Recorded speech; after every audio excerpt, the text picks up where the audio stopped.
Hi, my name is Brittany. I'm a psychic medium and a healer. So I'm going to do a spread on the Divine Feminine and the Divine Masculine for August 18th, 2025.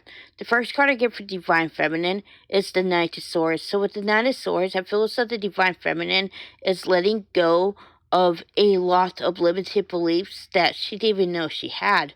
And I feel as though as she expands in consciousness, the Divine Feminine is starting to see the discrepancies in her own thinking. So I feel as though the Divine Feminine is making a lot of fast movement and removing these limited beliefs. This is causing her to see her whole twin flame journey from a higher perspective.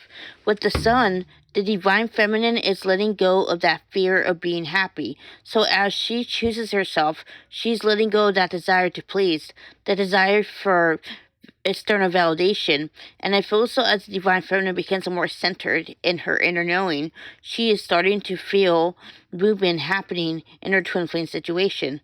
However, I feel as though the Divine Feminine is having a hard time, tuning out the ego. The ego tends to like to make noise, and today is no different. I feel as though the Divine Feminine is being advised to really trust in her heart and not to let the ego influence the way she perceives the journey. With the Nine of Wands, I feel as though the Divine Feminine is also letting go of a lot of anger and frustration toward herself. And I feel as though this has to do with inner child trauma. And I feel as though the Divine Feminine shows a first self on a brand new level. She is starting to exercise self-compassion. She is starting to cultivate that self-discipline in order to, be true to her manifestation. So I feel as though as the Divine Feminine prepares herself to quantum leap, she is clearing the trapped emotions that keep her stuck in a lower timeline.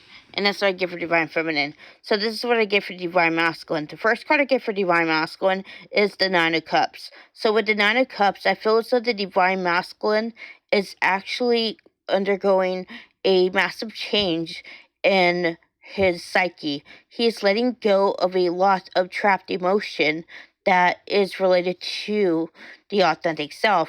And I feel as though as the Divine Masculine purges on a deeper level, he is starting to see that he does have a fear of speaking up. He does have a fear of choosing himself, but he is no longer trying to avoid that.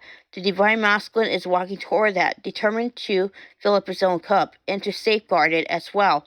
He is no longer wanting to bend to everybody's will in order to keep everybody happy. The Divine Masculine has decided to choose himself. With the Six of Cups, he is also clearing inner child trauma, and this is actually bringing up a lot of fears he didn't even know he had.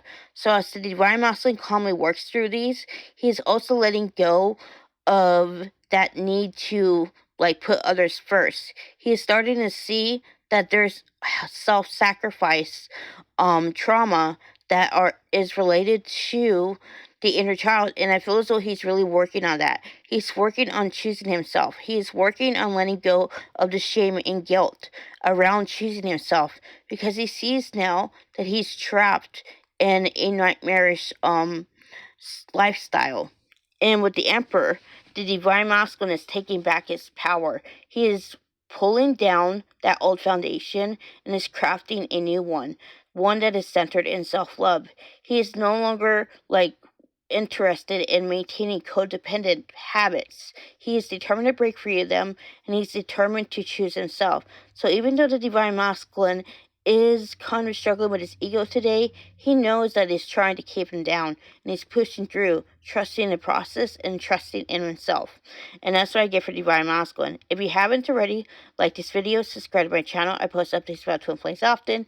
If you want to book a personal with me, you could DM me through here on TikTok, or you can reach out to me through my Instagram link or email link down below. I will see you another time.